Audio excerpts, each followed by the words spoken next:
Hey guys, I want to talk about oil pumps for a split second. I just made a video and I showed you about the oil pump on this truck here, how the thing was losing oil pressure because the pickup was loose, and I think it was sucking in air around the pickup.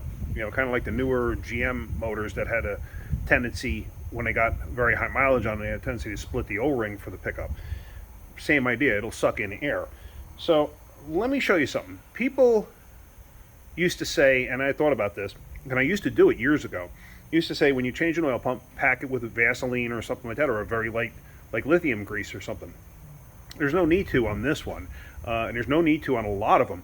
You just want to like put some oil in it, or even just like a light touch of grease on the gears themselves to keep them from being dry. But this one won't even be dry when I go to start it, and let me show you.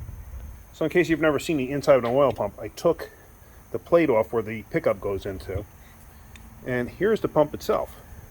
And it's just two gears that mesh, you know, kind of act like a supercharger, and basically it pumps and creates pressure.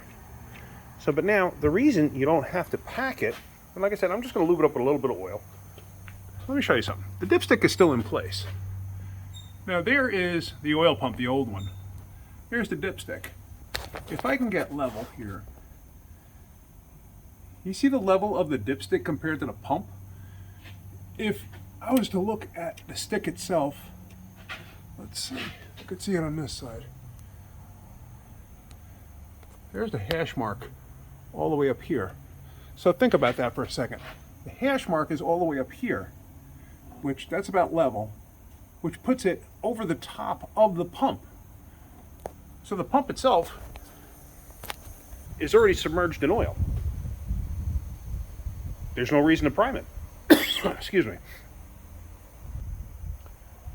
There's no reason to prime it because the oil is going to fill it up anyway. It's naturally going to come up the pickup tube. Here's the old one. I'm still waiting for the new one.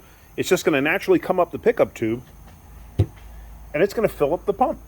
So by the time you get this thing filled and you're ready to start it, it's already going to have oil in it. So on a lot of cars, you're going to probably want to prime it if it's a new build. On this one, I'm not overly concerned about it. I might just disconnect the coil and crank it a little bit until I get full oil pressure. But I'm really, honestly, not that concerned about it. It's about as detrimental as an oil change. When you first change oil, you're going to have a couple seconds where you have no oil pressure. This is going to be about the same. I'm really not doing anything beyond that. Because like I said, the pump is going to fill with oil. So, and when you change your oil, the pump runs out of oil. So just a little bit of oil, that's all I'm going to do is I open this up just to show you. And plus I'm going to pour a little bit of oil in there just so it's lubricated. It really doesn't matter because it's going to fill up anyway. I just like to do it as a peace of mind for myself. But yeah, so that's it. I just wanted to show you that. There's no reason to pack them. And a lot of times packing them, like years ago, I remember I think it was a Ford Mustang, an old Ford Mustang when I was first starting out in this business. And the guy told me, oh, you got to pack the pump with Vaseline. And I packed the pump with Vaseline, and we could get no oil pressure. You know, we tried and tried and tried. We couldn't get any oil pressure. Finally took the pump back out, cleaned it out, and put it back together like that, and then I had oil pressure. Ever since that day, I no longer pack pumps. But yeah, so anyway, just thought that was interesting. Anyway, that's it. If you're getting something out of my videos, hit that like button. If you could, please subscribe. All right, guys, have a great day. Keep wrenching.